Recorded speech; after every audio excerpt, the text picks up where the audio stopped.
তুমি কোত্থেকে আসছো, বলা বলি করতে করতে এক পর্যায়ে বলে, আরে আমি তো এতক্ষণ ওই আমরা যেই নবীর বিরোধিতা করি সেই নবী মুহাম্মদুর রাসূলুল্লাহ সাল্লাল্লাহু আলাইহি ওয়াসাল্লাম তিনি এমন কি তেলাওয়াত করছিলেন, আমরা একটু কান লাগাইয়া শুনতে গিয়েছি।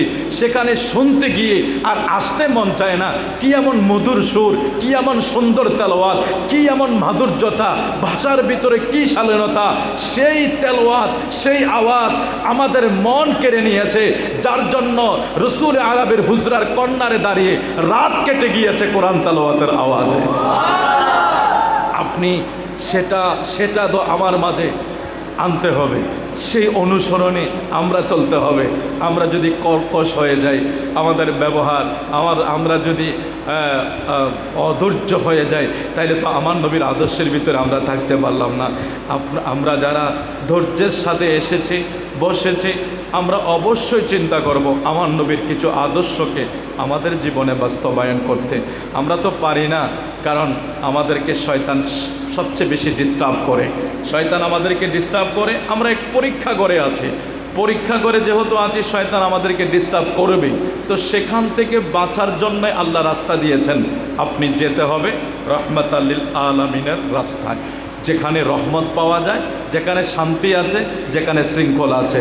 আপনি যখন রসুল আরবের রাস্তায় যখন চলে আসবেন, আপনার মেন্টালিটি তরসাট হচ্ছে, মানসিক দুশ্চিন্তা আসছে, সামাজিকভাবে পারিবারিকভাবে আপনি দুশ্চিন্তা হয়েছেন। আপনি একটা জিনিস খেয়াল করেছেন, এই বছর আমাদের যুবক ছেলেরা যারা জাসনে জুলুস করেছে, ওদের সময়টা মোবাইলে কেটে যায়, ওরা কখনো বিভিন্ন টাইম পাস কেটে যায়, বন্ধুর আড্ডায় কেটে যায়। কিন্তু একটা জিনিস দেখেন, একটা আয়োজনের উদ্দেশ্য করে কিছুদিন হলেও ওরা গুনাহ থেকে বিরত ছিল। সুবহানাল্লাহ, সুবহানাল্লাহ। আপনারা খেয়াল করেছেন, যারা বাহিরে ঘুরে ওরা বলতে পারবে, ওই যে যদিও এখন অনেকে বলে আল্লাহ মাফ করো, যীশু খ্রিস্টের সাথে সেটাকে তুলনা করা হয়, নাউজুবিল্লাহ, যারা বিধর্মীরা করে। আরে যারা যীশু খ্রিস্টের আয়োজন করে, তারা তাদের ধর্ম অনুযায়ী করে, এটা তাদের ছেলেদেরকে তারা শিক্ষা দেয় তাদের ধর্মের বিষয়টা। তো আমরা আমাদের পেয়ারা রসুলের আগমনের সময়টা যখন আসে, আমাদের ছেলেরা কেউ নিশান নিয়ে, পতাকা নিয়ে, মরিচাবাতি নিয়ে, আর জুলুসের আয়োজন নিয়ে বিভিন্নভাবে তারা একটা কাজে ব্যস্ত হয়ে যায়। তাহলে কিছুদিন হলেও সে মোবাইল থেকে দূরে থাকে, কিছুদিন হলেও সে গুনার কাছ থেকে বিরত থাকে, বন্ধুর আড্ডা থেকে বিরত থেকে আমার নবীর আগমনের খুশির কাজে সে ব্যস্ত থাকে, নামাজে আগ্রহী হয়, বা মসজিদে যেতে আগ্রহী হয়, মিলাদ পড়তে আগ্রহী হয়, পবিত্রতা থাকতে আগ্রহী হয়। তাইলে আপনি যদি আমার নবীর ছায়া তলে আসেন, আপনাকে কমপক্ষে কিছু সময় হলেও গুনাহ থেকে বাঁচতে পারবেন। আল্লাহ আমাদেরকে কবুল করুক, যদি বলে আমিন। আমরা যেহেতু হুজুর কাবলা চলে এসেছেন, আমি যতটুকু শুনেছি আমাদের হুজুর কাবলা আগামী দিন উমরাতে যাবে। হুজুরের আগামী দিন ফ্লাইট, আজকে ওনার প্রোগ্রাম ওনার দরবারের সাথে একটা আছে, এখানে করলো। আবার আমি দেখলাম শহরে আমার মাদ্রাসার পাশে আরেকটা ব্যানার, সেখানেও যাবে।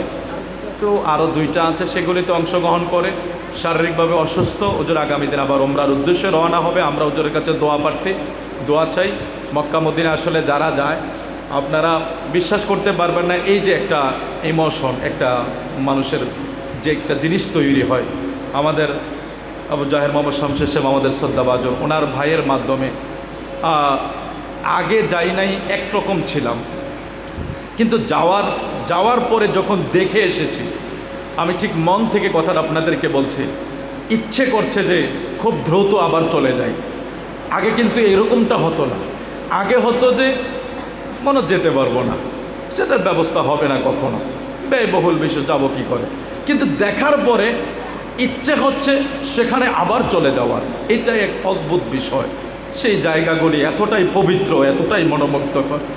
রসুল আরবের রওজার সবুজ গম্বুজ মুবারক, খানায় কাবা বাইতুল্লাহ, মানুষ কাবা শরীফ দেখে দেখে চোখের পানি পালিয়ে দেয়, রওজা শরীফের পাশে দাঁড়িয়ে দাঁড়িয়ে চোখের পানি ছেড়ে দেয়। আমার নবীজির রওজা দেখলে মানুষগুলি পাগল হয়ে যায়। আপনি যখন সাফা মারওয়া সাই করবেন, বাইতুল্লাহ তাওয়াফ করবেন, রওজা শরীফের বাবু সালাম দিয়ে ঢুকবেন, আমার নবী যেখানে যেখানে নামাজ পড়তেন, রিয়াজুল জান্নায় যখন যাবেন, রিয়াজুল জান্নায় ঢুকলে তো একবারে আমার নবীর রওজা আপনার একবারে পাশে। আপনি যখন সেজদা দিবেন তখন আপনার মনে মনে আপনি তখন ভাববেন, কত ওয়াজ শুনেছিলাম এই রওজা পাকের মাটি নাকি আরশের চেয়ে দামি, আর এখানে নাকি জিন্দা নবী শুয়ে আছে। ও জিন্দা নবীর পাশে যখন আপনি সেজদা দিতে পারবেন, জিন্দা নবীর পাশে যখন আপনার কপাল ঝুঁকাতে পারবেন, মাটিতে জমিনে যখন কপাল লাগাতে পারবেন, সেই কপালের চেয়ে আর দামি কপাল পৃথিবীতে হতে পারে না। হাজিরিন, সেই জায়গায় হুজুর যাচ্ছে, আমরাও দোয়ার প্রার্থী। আমাদের সালামও যাতে মদিনায় মুনাওয়ারায় দিতে পারে, খানায় কাবায় গিয়ে দোয়া করতে পারে। আল্লাহ হুজুরকে কবুল করুক, জোরে বলে আমিন।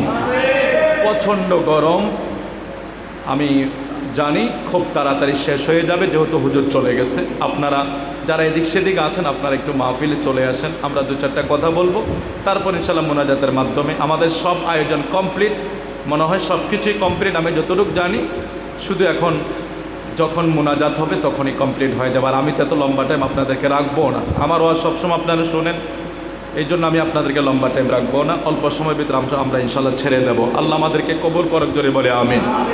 আমরা একটু মহব্বত আর একটু দুরূদ শরীফ পড়ে নেই। আল্লাহুম্মা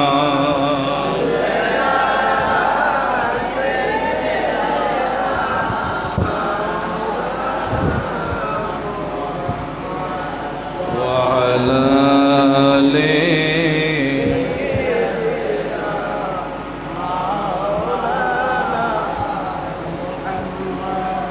আল্লাহুম্মা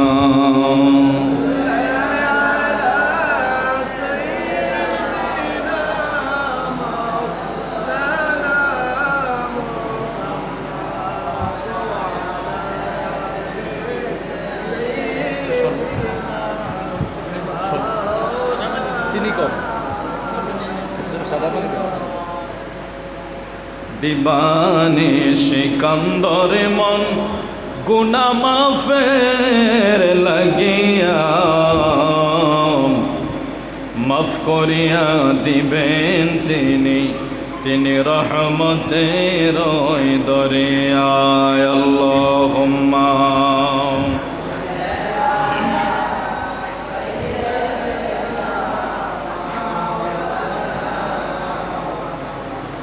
وعلى آل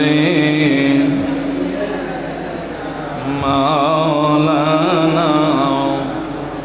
যেহেতু আমার প্রিয় নবীর আগমনের মাহফিল, এর উপরে কিছু আলোকপাত হবে। তারপরে আমার দুইটা বিষয় সিলেক্ট করা আছে। আমি জানতাম না, স্টেজে আসার পরে আমার ইকবাল চৌধুরী সাহেব আমাকে একটা কাগজ দেখাইলো। তো দেখানোর পরে আমি তো ভাবছি আমি আল্লাহ রসুলের আগমনের আলোচনা যথেষ্ট করেছি আলহামদুলিল্লাহ, আপনাদের মসজিদে সহ অনেক আলোচনা হয়েছে। তা আমি ভেবেছিলাম একটু অন্য সাবজেক্টের দিকে আলোচনা করব। যাই হোক, যেহেতু আমাকে একটা মেসেজ দিয়েছে, আমি সেই বিষয়ের উপরে সামান্য আলোচনা করব। তারপরে সময় পেলে আমরা ওই দুইটা সাবজেক্টের উপরে কথা বলবো, যেটা আমাদের জীবনকে পরিবর্তন করার জন্য। আমাদের আসলে আমি যেটা মনে করি আর কি, বিশ্বাস করেন, মানুষের দলাদলি, মানুষের প্রতিহিংসা, সেই জিনিসটা আসলে আমার ভিতরে কাজ করে না, আমি করতেও দেই না। আমি মনে করি যে সবাই যেহেতু মানুষ, সবাইকে হক পথে থাকতে হবে এবং সবাইকে একটা নাজাতের রাস্তায় যেতে হবে। কেউ কি জাহান্নামে থাকতে পারবে? কেউ পারবে না। তো আমরা সবাই তো চাই আমরা একটা নাজাতের ফয়সালা যাতে আমাদের হয়ে যায়। তো এই জন্য আল্লাহ রসুল কাউকে তিরস্কার করে দূরে সরিয়ে দেয় না, নবী কাউকে তিরস্কার করে দূরে সরিয়ে দেয় না। আমার নবী কান্না করতেন, উম্মতের জন্য কান্না করতেন, উম্মতের জন্য কান্না করতেন।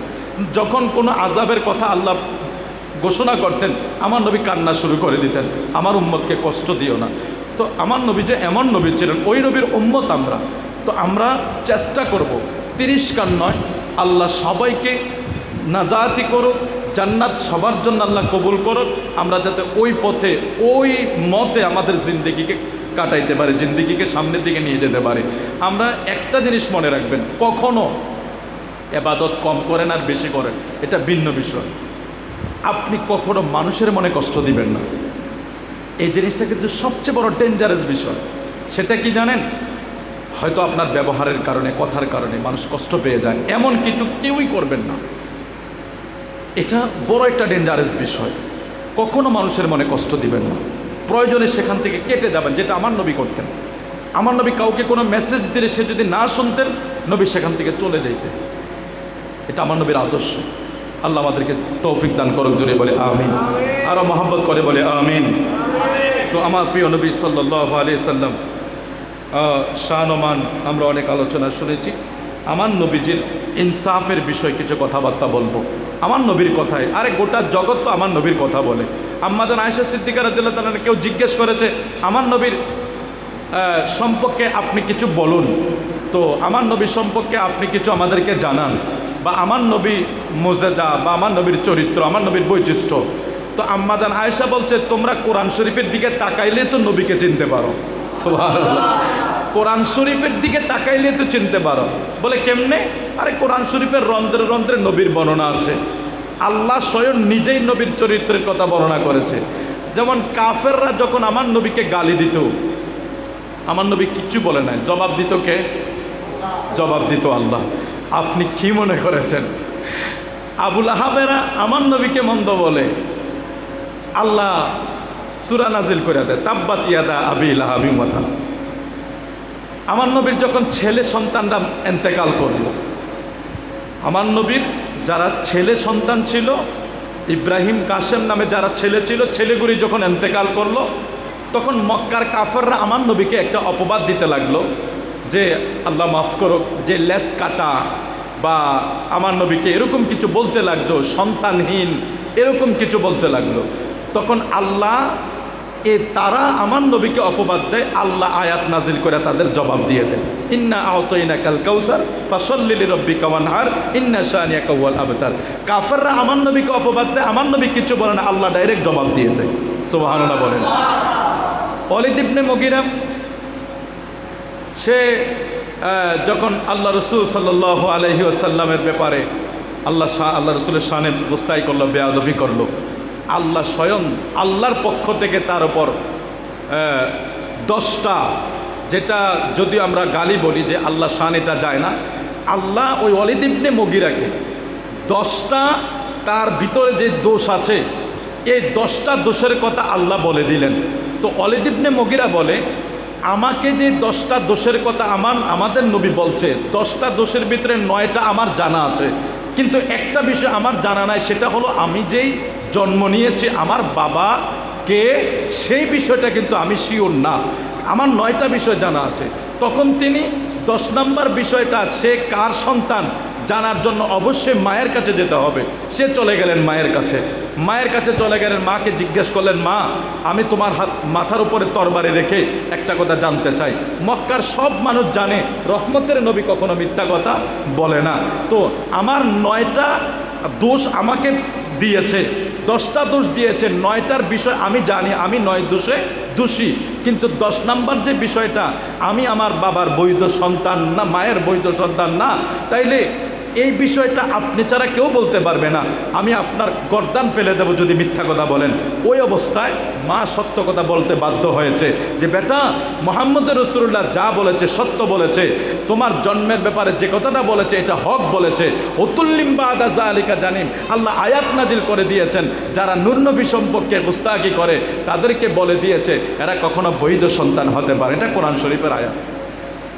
এই জন্য রসুল আরবি সাল্লাল্লাহু আলাইহি ওয়াসাল্লাম কেমন নবী, যার জবাব স্বয়ং আল্লাহ দিয়ে দেয়। আমার নবী দেয় না, আমার নবী কোনো কিছুর জবাব দেয় না, জবাব আল্লাহ দিয়ে দেয়। জোরে বলি আল্লাহু আকবার। হুজুর আকরাম সাল্লাল্লাহু আলাইহি ওয়াসাল্লাম পৃথিবীতে আসার পরে আব্দুল মুতাল্লিবের ঘরে আমার নবী আসার পরে সুয়াইবা, আবুল আহাবের আজাদকৃত দাসী, আবুল আহাবের আজাদকৃত দাসী সুয়াইবা, যে সুয়াইবারে মুক্তি করার কারণে আবুল আহাব এখনো জান্নাতের ভিতরে সপ্তাহে একবার নিয়ামত আল্লাহ তাকে ব্যবস্থা করে দেয়। সুবহানাল্লাহ। এই হাদিসের ব্যাখ্যায় হাফিজুল হাদিস ইমামুল মুহাদ্দিসিন আবুল খয়র আদ-দুসাইরি আদ-দামিশকি উনি ব্যাখ্যা করতে গিয়ে বলেছিলেন, রে দুনিয়ার মানুষ, মাওয়াহিদুল্লাহ বুল্লাদুন্নিয়া জুরকানি শরীফ এই হাদিসের ব্যাখ্যা করা হয়েছে, আবুল আহাব আমার নবীর বড় শত্রু ছিল। আবুল আহাব আমার নবীর শানে বড় বেয়াদবি করেছে, আমার নবীরে অনেক কষ্ট দিয়েছে, কিন্তু নবীর আগমনে দাসীকে মুক্ত করার কারণে যদি আল্লাহ তারে সপ্তাহে একবার সোমবারে জান্নাতের নিয়ামত দিয়া শান্তি দিতে পারে, যারা একাত্মবাদে বিশ্বাসী, যারা এক আল্লাহর উপর বিশ্বাসী, যারা আমার নবীর বিশ্বাস কইরা ঈমানের সাথে মিলাদুন নবী পালন করবে, আমি হাফিজুল হাদিস ইমামুল মুহাদ্দিসিন আমি ঘোষণা করে দিলাম, আবুল খাইর আমি ঘোষণা করে দিলাম যে ওই নবীর মিলাদ, ওই নবীর আগমনের মাহফিল যারা ঈমানের সাথে পালন করবে, আমি ঘোষণা করে দিলাম আমার আল্লাহ তাদেরকে জান্নাতুন নাইমে দাখিল করবেন। এটাই হলো মিলাদুন নবীর মাহফিলের শ্রেষ্ঠ পুরস্কার। সুবহানাল্লাহ। সেই আবুল আহাব, আজাদকৃত আবুল আহাবের আজাদকৃত দাসী সুয়াইবা কিছুদিন আমার নবীকে দুধ পান করিয়েছেন। এটা তার ভাগ্য। কি এক নেয়ামত! আমার নবীর আগমনের খবর দিয়া আবুল আহাবের ঘর থেকে মুক্ত হয়ে গেলেন। মুক্ত হওয়ার পরে আমার নবী কিছুদিন রহমতের নবী ওই সুয়াইবা রহমতের নবীকে দুধ পান করালেন। সেখান থেকে আরবের একটা নিয়ম ছিল, আরবের শহরে শিশুরা থাকে না, শিশুরা একটা সময় তাদেরকে বাচ্চা থেকে ভাষা শেখানোর জন্য তাদেরকে গ্রাম অঞ্চলে নিয়ে যাওয়া হতো। শিশুদেরকে শহরে রাখা হয় না, এদেরকে গ্রামে নিয়ে যাওয়া হয়, কারণ আরবের শহর থেকে গ্রামের পরিবেশ এবং কথাবার্তা, ওই দিকের আবহাওয়া অনেক ভালো বিদায় শিশুগুলাকে সেখানে নিয়ে যাওয়া হয়। সেই নিয়ম অনুযায়ী আমার নবী যেই বৎসর পৃথিবীতে আগমন করেছিলেন, আরবের গ্রাম থেকে বিভিন্ন মহিলারা ওট নিয়া, ঘোড়া নিয়া, গাদা নিয়া আরবের শহরে প্রবেশ করেছে। এখান থেকে তারা শিশু নিয়ে লালন পালন করবে। দলে দলে মহিলারা আসছে এখান থেকে শিশু নিয়ে যাওয়ার জন্য। রহমতের নবী তো এমন এক সময় দুনিয়ায় আসছে, আমার নবীর বাবা দুনিয়ায় আসার আগে ইন্তেকাল করে গেছে। নুরানি নবী যখন আসে হুজরা মোবারকে, জান্নাত থেকে রমণীরা আয়েশা খেজমত করেছে। আব্দুল মুতাল্লিব ছিল খানায় কাবার কাছে, মা আমেনার হুজরায়, অন্য কেউই যখন ছিল না। এই অসহায় অবস্থায় মক্কার আরবের নারীরা শিশু পালন করত কিছু পয়সার বিনিময়। তো সবাই তো আসে, যাদের বাবা আছে, মা আছে, পয়সা আছে, ওদের শিশুগুলি সবাই নিয়ে যায়। আমার রহমতের নবীর বাবা নাই, এই জন্য সবাই একটু বাঁকা চোখে তাকায়, তাকিয়ে তাকিয়ে সবাই চলে যায়। না, এটাকে নিয়ে কোনো লাভ হবে না, অর্থ সম্পদও নাই, বা এখানে তেমন কিছু পাওয়াও যাবে না, সেই জন্য সবাই এই জায়গাটা অ্যাবাউট করে, আমার নবীর জায়গাটা অ্যাবাউট করে। এখানে একটি ভিন্ন বিষয়, সবাই যার যার পছন্দ মতো আরবের শিশুগুলারে নিয়ে গ্রামে চলে গেলেন। আরবের শিশুগুলির নিয়ে গ্রামে চলে গেলেন। এখন বিবি হালিমা তুসাদিয়া যেই বাহনটা নিয়ে এসেছিলেন, ঘোড়াটা এতটাই দুর্বল, হাঁটতে পারে নাই, চলতে পারে নাই, আস্তে আস্তে অনেক সময় লেগে গেছে। মক্কায় আস্তে আস্তে অন্য নারীরা দ্রুত এসে ভালো পরিবারের সন্তানগুলি, পয়সাওয়ালাদের সন্তানগুলি নিয়ে ওরা আগে বাগে চলে গেছে। বিবি হালিমা তুসাদিয়া মক্কায় আইসা দেখে আর কোনো পয়সাওয়ালার সন্তান নাই, সবাই ভালো ভালো সন্তানগুলি চায়া চায়া নিয়ে গেছে।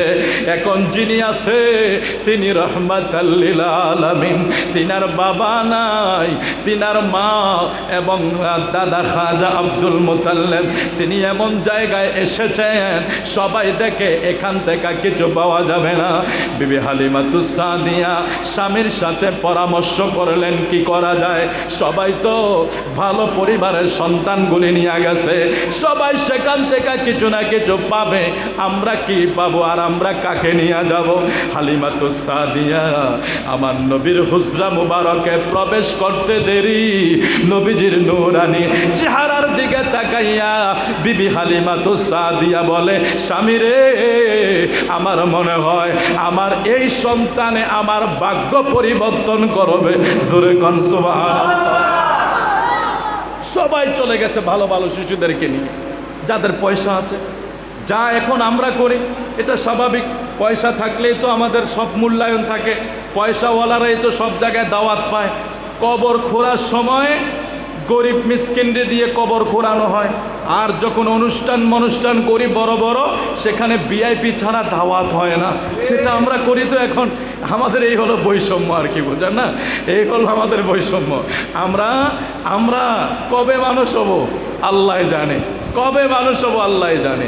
আদৌ আমরা কখনো উঁচা নিচা একতাল করতে পারলাম না রে বাবা। আমার নবী কি জিনিস পছন্দ করতেন জানেন? আমার নবী সবসময় মিসকিনদের সাথে থাকতে পছন্দ করতেন, আমার নবী সবসময় গরিবদের সাথে থাকতে পছন্দ করতেন। নবী সেখানে বেশি সময় দিতেন। আর আমি গোলাম মোহাম্মদে বলেন না, আমিও একজন রিক্সার ড্রাইভার সাথে সঙ্গ দিতে যাব না। আরে ও সারাদিনে কয় টাকা কামায়, ওর সাথে সঙ্গ দিলে ও না পারবে খাওয়াইতে, না পারবে খাইতে। তো দাওয়াত সাওয়াত অনুষ্ঠান, যদি মানুষ মারা যায় তখন কবর আর বাস করার জন্য কিন্তু ওই আবার গরিব লোকেরই প্রয়োজন হয়। কিন্তু যখন 4 দিন না অনুষ্ঠানের ভিতরে 40 দিনের অনুষ্ঠান বলেন, বিয়ের অনুষ্ঠান বলেন, খানার আয়োজন বলেন, আগে ভিআইপি দেওয়ার পরে যদি সব জায়গা থাকে, যদি মনে থাকে আর কি, ওই অমুক পাড়ার তমুক পাড়ার এই সেইজন মনে থাকলে, আবার বেশিরভাগ কিন্তু ভুলে যায়। আপনারা রাগ করবেন না, আপনাদের মেহমানদারি অনেক ভালো। ফকির বাজার, ফকিরের এক অর্থ আছে বাদশাহ। ফকির কারা জানেন? ফকির তো যাদের কিছু নাই তারা না, ফকির হলো তারা যারা বাদশার হালে বসবাস করে। ফকির হলো তারা যাদের ভিতরে কিছু আছে, তাদেরকে ফকির বলা হয়। তো আপনার আসলে মূলত ওই ফকির না, আপনাদের আপ্যায়ন অনেক ভালো। আমি এখানের মতো এই যে বিয়ে শাদীর অনুষ্ঠান আপনারা মিলাদ ছাড়া শুরু করেন না, সব কিছুর অনুষ্ঠান একজন আলেম ওলামা ছাড়া আপনারা শুরু করেন না। এটা হলো সবচেয়ে ভালো কাজ, এটা হলো বরকতের কাজ, নিয়ামতের কাজ। এখন আপনি এগুলি অনেক জায়গায় আমরা দেখি আর কি, বিভিন্ন জায়গায় যে দেখেন দাওয়াত দিয়ে নিয়ে গেছে, অনেক সময় দেখা গেছে এই 1 টুকরা 2 টুকরা সোয়া শেষ, যাও মানে আর ওর খবরও পাওয়া যায় না। কিন্তু যিনি সবসময় খাইতে পায় তাকে এমনভাবে দেয় খাইতে পারে না, যিনি পায় না তাকে 1 টুকরা দিয়ে দৌড়, বল কই আছে আর খবর নাই, কোথায় আছে, পরে কি আসবে, ডাল দিয়ে একটু শেষ করে চলে আসো। আর যিনি সবসময় খায়, সপ্তাহে অনেকে 7 দিনও খায়, অনেকে সপ্তাহে 1 বার খায়, ওকে নিয়ে একবারে খাও তাড়াতাড়ি যাতে মরতে পারো, তাড়াতাড়ি মরার ব্যবস্থা করে দেয়। তো আমাদের কবে এই বৈষম্য দূর হবে? আমি আসলে হয়তো কষ্ট লাগবে আপনাদের কাছে, কিন্তু এগুলি কত বাস্তব জানেন, অনেক বাস্তব। আমার নবী আমাদেরকে শিক্ষা দিয়েছেন যে কোনো উঁচা নিচা নাই বেটা, সবাই তো মানুষ। আর তুমি তখনই মানুষ হইবা যখন তোমার নিজেকে তুমি অন্যের চেয়ে ছোট মনে করতে পারবা, তখনই তো তুমি মানুষ। নিজেকে অন্যের চেয়ে ছোট মনে করবা, এটাকে মানুষ বলেছে। আল্লাহ আমাদেরকে বোঝার তৌফিক দান করুক, যদি বলি আমিন। আল্লাহ আল্লাহ। তো সবাই সবল শিশুদেরকে নিয়ে গেলেন। বিবি হালিমাতুস সাদিয়া মা আমেনার হুজরায় যখন প্রবেশ করলেন, উনি চিন্তা করলেন যে আমি এটাকেই নিয়ে যাই, আমি কিছু পাই বা না পাই, আমি এটাকেই নিয়ে যাই। খাজা আব্দুল মুতাল্লিব বিবি হালিমাতুস সাদিয়ার দিকে তাকিয়ে খুব সুন্দর করে তিনি বললেন, রে হালিমা, তুমি বড় ভাগ্যবান। আমার কাছে মেসেজ আসছে যে তুমি হালিমাই এই রহমতের নবীকে লালন পালন করবা, দুধ পান করাইবা। তুমি হালিমার ব্যাপারে আমার কাছে মেসেজ আসছে, কারণ বহু নারীরা এসেছে, কারো কপাল খুলে নাই, কারণ সবাই দেখেছে এটা গরিব দেখা যায়, সবাই দেখেছে এখানে কিছু নাই, কিন্তু নাই এই জন্যই রহমতের নবীকে দুধ পান করাইতে হলে যেই নারী হবেন তিনার সতীত্ব, তিনার মর্যাদা, তিনার চরিত্র সব কিছু পুত পবিত্র হতে হবে। যতটা এসেছিল কোনোটা কোয়ালিটির ছিল না। তুমি বিবি হালিমাতুস সাদিয়া এমন পুত পবিত্র বিদায়, রহমতের নবীকে দুধ পান করানো আল্লাহ তোমাকে কবুল করে নিয়েছে। ওবার রহমতের নবীকে খেজমত করবে যা তা ব্যক্তি দিয়ে হবে নাকি? সেটা তো আল্লাহ ঘুরাইয়া ফিরাইয়া এমন জায়গায় নিয়ে পালিয়েছে। হালিমাতুস সাদিয়াকে আগে থেকে আল্লাহ সেট করে রেখেছে, এটা পবিত্র। বিবি হালিমাতুস সাদিয়া অনেক পবিত্র একজন রমণী ছিলেন, যিনি আমার নবীকে দুধ পান করানোর জন্য যিনি আগ্রহ প্রকাশ করলেন। বিবি হালিমাতুস সাদিয়া নুরানি নবীজির কাছে যখন গেলেন, আমার নবী হাসি মুখ, হায় হায়, রহমতের নবী হাসি দিত যেন নবীজির দাঁত মোবারক থেকে মণি মুক্তা বের হইত। রহমতের নবী হাসি দিত যেন নুরানি নবীজির জবান মোবারক থেকে মণি মুক্তা ঝরত। সেই নবীজির চেহারার দিকে মোহাব্বতের নজরে যারাই তাকাইছে পাগল হয়ে গেছে।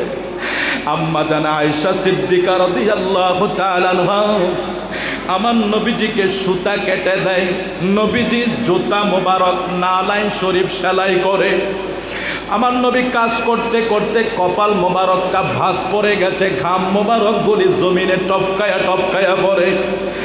এরে আম্মা জান আয়েশা বলে, ইয়া রাসূলুল্লাহ, আমি কি দেখতেছি গো নবী, আপনার কপাল মোবারকের জমানো গাম মোবারক গুলি জমিনে পড়তে দেখি, এগুলি যেন আকাশের বিজলির মতো নূর হইয়া চমকাইতেছে। সুবহানাল্লাহ। ইয়া রাসূলুল্লাহ, আমি দেখলাম প্রত্যেকটা ঘর্মের ফোঁটা জমিনে পড়ে বিজলির মতো চমকায়। আমার নবী আম্মা জান আয়েশা তখন বলছিল, হুজুর, আবু কবি হাজাল নামে একজন ব্যক্তি আছিল, তখনকার কবিতাতে লিখত। আম্মা জান আয়েশা বলে, এই আপনার সুন্দর নুরানি চুরস যদি আবু কবি হাজাল যদি দেখত, আপনার শানে না জানি কত সুন্দর সুন্দর কবিতা বানাইতো।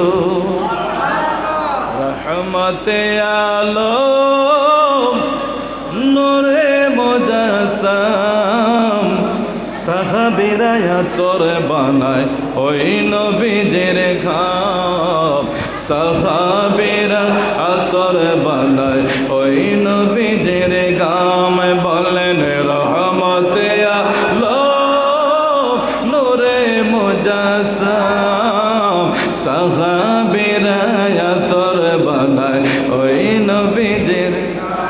শোনো মানো জানো কেমন আমার নবীজি, জাগার পাগল চন্দ্র সূর্য তারকারাজি, ও বায়া রোশন বাণী সুন্দর কাহিনী, জান্নাতের ফাতায় ফাতায় লেখা নবীর নাম, জান্নাতের ফাতায় ফাতায় লেখা নবী আম। রহমতে আলম নূরে মুজাসসাম সাহাবীরা তোর বানায় গাম, সাহাবীরা তোর বানায় ওই নবীজির। শোনো মানো জানো কেমন আমার নবীজি, জাগার পাগল চন্দ্র সূর্য তারকারাজি, ও বায়া রোশন বাণী সুন্দর কাহিনী, জান্নাতের ফাতায় ফাতায় লেখা নবীর নাম, জান্নাতের ফাতায় ফাতায় লেখা নবীর নাম। রহমতে আলম নূরে মুজাসসাম সাহাবীরা তোর বানায় আম, সাহাবীরা তোর বানায় সাল্লাল্লাহু আলা মুহাম্মদ।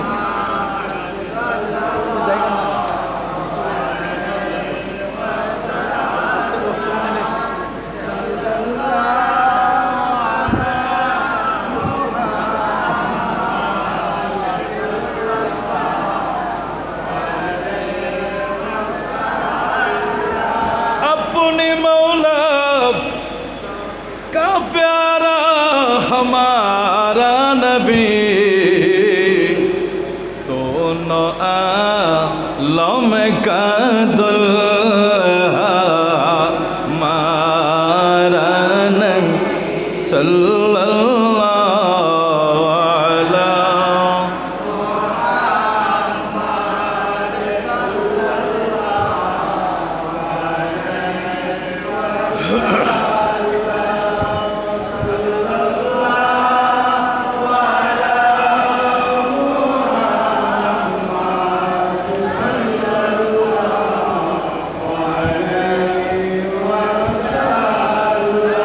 আরবের সকল মহিলারা চলে গেল অনেক আগে রওনা দিয়াম।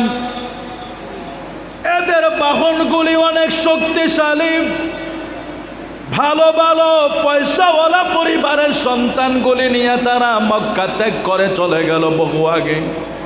বিবি হালিমাতুস সাদিয়ার বাহন অনেক দুর্বল, অনেক দিন পর্যন্ত এটা খাবার দাবার দিতে পারে না। এটা আসতে আসতেই দেরি হয়ে গেল, এখন যাইতে তো আরো দেরি হয়ে যাবে।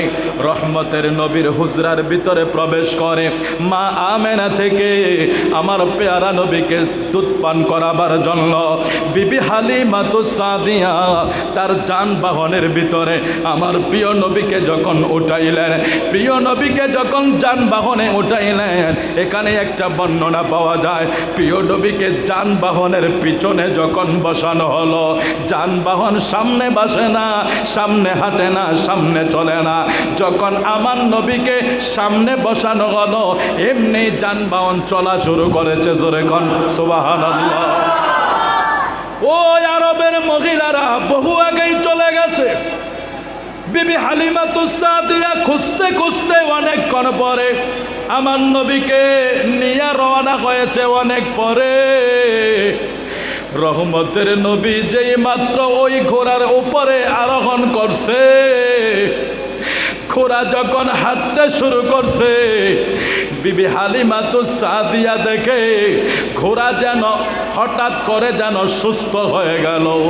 এটা যেন কেমন পরিবর্তন হয়ে গেল, এমনভাবে চলতে শুরু করছে যারা বহু আগেই মক্কা ত্যাগ করেছে।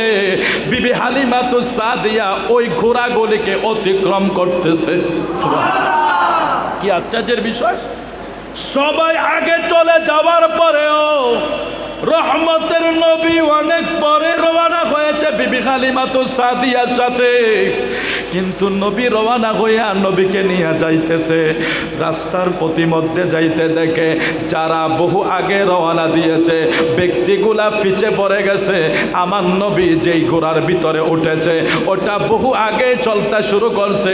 চলতে চলতে চলতে চলতে বিবি হালিমাতুস সাদিয়ার হুজরাতে যখন গেল, বিবি হালিমাতুস সাদিয়া বলে, রহমতের নবীকে আমি যখন স্তন্য দুধ পান করাইতাম, রহমতের নবীকে যখন আমি দুধ পান করাইতাম, সেখানে নবী একটা ইনসাফের পরিচয় দিয়েছে। রে জ্ঞানী গুণীরা, আমরা কিছু আদর্শ শিখে নেই। আমার নবী সব সময় বিবি হালিমাতুস সাদিয়ার ডান দিকের দুধ আমার নবী সব সময় পান করতেন।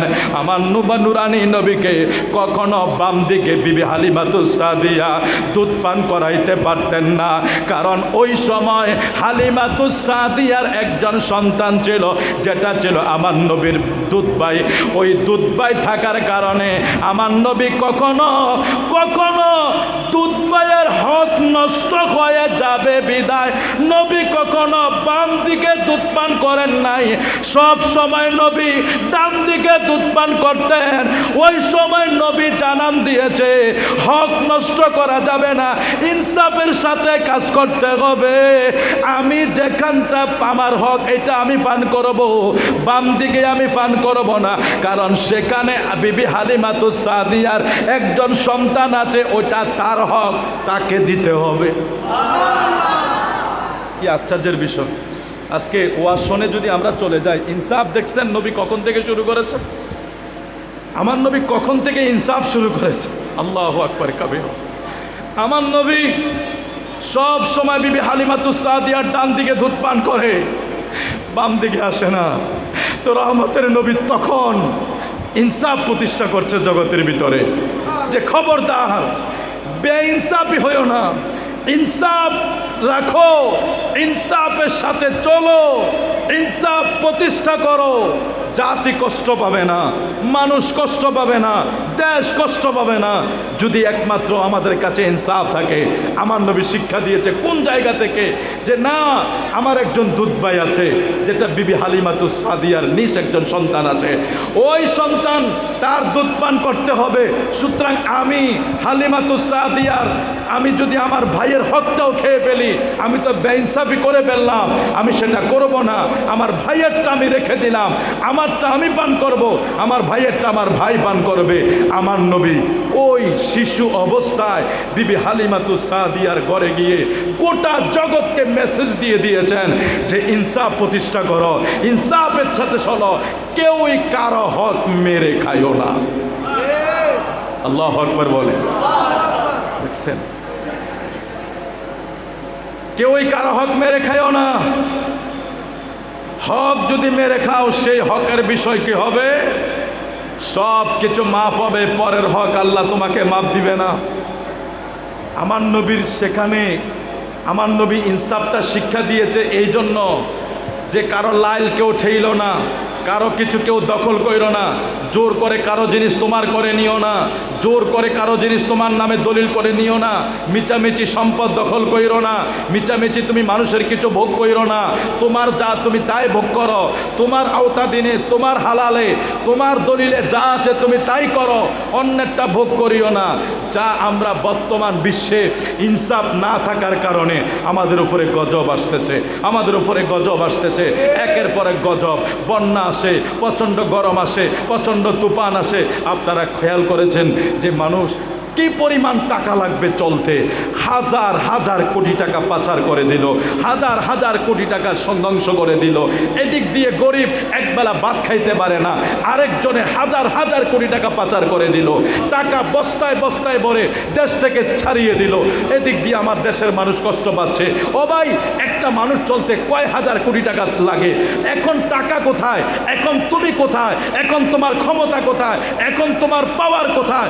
আল্লাহ চাইলে সেকেন্ডের ভিতরে, ও সকালবেলার দনিরে তুই ফকির সন্ধ্যাবেলা, নদীরে কুল ভাঙ্গে, ও কুল ভাঙ্গে, এই তো নদীর খেলা।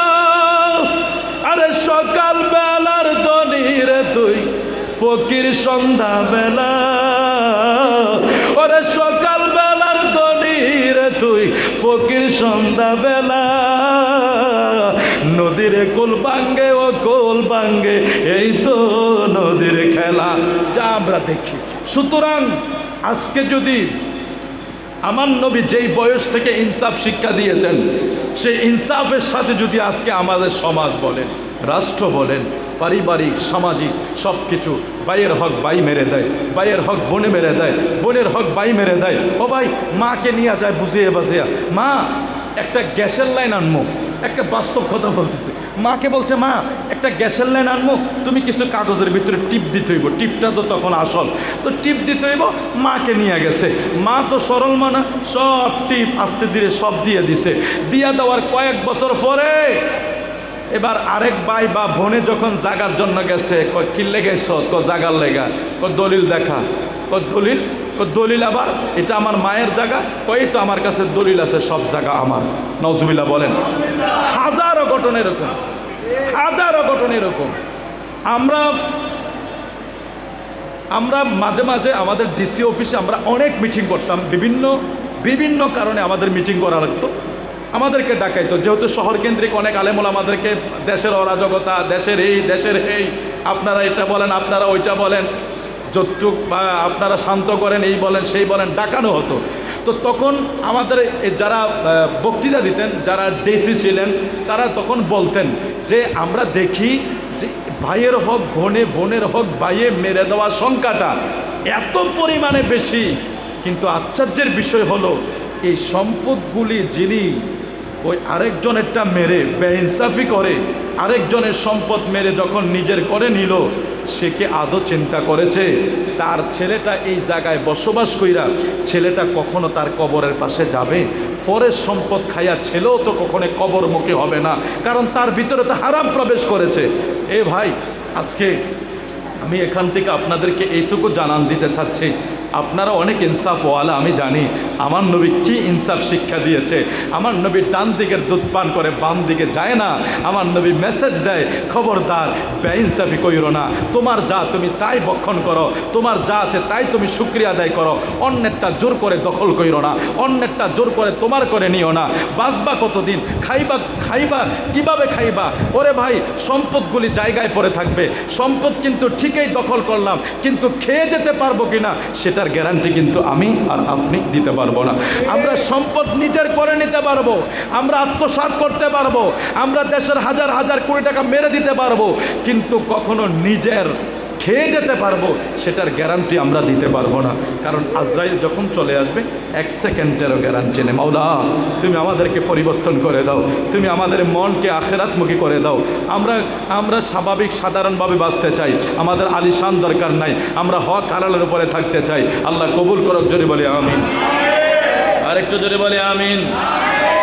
বিবি হালিমাতুস সাদিয়া আমার নূর নবীর নিয়া যখন হুজুরায় চলে গেলেন, হালিমাতুস সাদিয়া রাত যখন হয়ে যাইত, আগে তার ঘরের ভিতরে জৈতুনের বাতি লাগানো হতো, বাতি জ্বালানোর প্রয়োজন হতো, কিন্তু নূর নবীকে যখন তার হুজরার ভিতরে প্রবেশ করাইলেন, হালিমাতুস সাদিয়া বলে, ওই দিন থেকে আমার ঘরে আর কোনো বাতির প্রয়োজন হয় না। নূরানী নবীর নূরানী চেহারার জলকে আমি হালিমাতুস সাদিয়ার ঘর আলোকিত হইয়া যায়। বিবি হালিমাতুস সাদিয়া বল, যেদিন রহমতের নবী আমার ঘরে উঠেছে সেদিন থেকে আর আমার ঘরে বাতি জ্বালাইতে হয় না। সেই নবী মাটির নবী, আমরার মতো খাইছে, বাজারে গেছে, এই সেই। বিবি হালিমাতুস সাদিয়া বলতেছে, দেখো যেদিন রহমতের নবীকে আমি আমার হুজরায় উঠিয়েছি সেদিন থেকে রাতে আমার ঘরে বাতির প্রয়োজন হয় না। মানুষ বাহির থেকে মনে করত যে হালিমা তুমি হয়তো কফি সারা রাত্র জ্বালিয়ে রাখো। হালিমা বলে, না, আমি জ্বালাই না, আমি যাকে এনেছি তিনি একলাই, তিনার নুরানি চেহারার আলোতে পুরা ঘর আলোকিত হয়ে যাইত।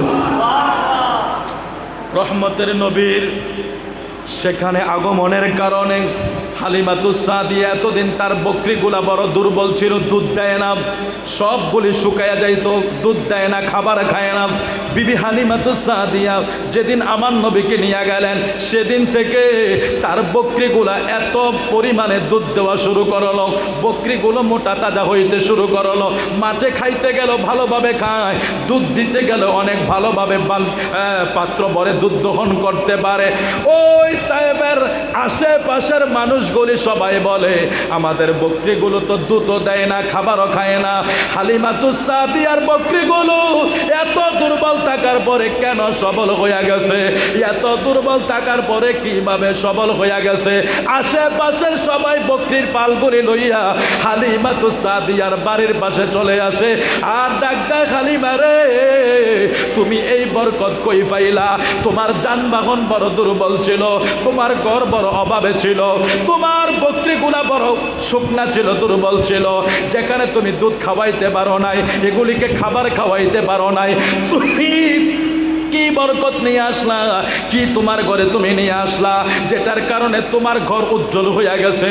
বিবি হালিমাতুস সাদিয়া বলে, নূরের নবী আমার ঘরে আসার পরে ওই বকরিগুলোকে আর জোর করে মাঠে নিতে হয় না, বকরিগুলোকে জোর করে খাওয়াইতে হয় না, এরা এদের পেট পুরে খাবার খায়, পেট পুরে খাবার খাইয়া এরা পর্যাপ্ত পরিমাণে এদের থেকে দুধ দহন করা যায়। এগুলি মূলত সব কিছুর মনে হইল আমার ঘরে তাশরিফ এনেছে রাহমাতাল লিল আলামিন। আমার নবী তো বরকত নিয়ে দুনিয়া এসেছে, যেখানে নবীজি কদম রাখে সেখানেই নবীজির বরকত। আল্লাহু আকবার কাবীরা। বাবা, এই বিবি হালিমাতুস সাদিয়ার ঘরে যখন আমার নবী, সেখানে অনেক ঘটনাই ঘটেছিল, সিনা সাক হয়েছে, বিবি হালিমাতুস সাদিয়া আমার নবীকে একবার হারিয়ে ফেলেছে। তো ওনার দুধ ভাই যিনি আছেন উনি এসে খবর দিলেন যে কয়েকজন মানুষ আসলো, আয়েশা সিনা সাক করলো, সেখানে আমার নবীর একটা সিনা সাক হয়েছিল, সেখানে অনেক আলোচনা আছে। বিবি হালিমাতুস সাদিয়ার ঘরে আমার নবী 2 বছর দুধ পান করিয়েছেন, আবার নিয়ে এসেছেন, আবার উনি নিয়ে গেলেন, সেভাবে আমার নবীর বাল্যকালটা শুরু হয়েছে। তো হযরত আব্বাস ইবনে আব্দুল মুত্তালিব অর্থাৎ আব্দুল মুতাল্লিবের ছেলে আব্বাস রাদিয়াল্লাহু তাআলা আনহু, উনি আমার নবীকে একদিন প্রশ্ন করতেছে, জিজ্ঞেস করতেছে, হুজুর ইয়া রাসূলুল্লাহ, আমি আপনার শৈশবে একটা বিষয় দেখেছিলাম।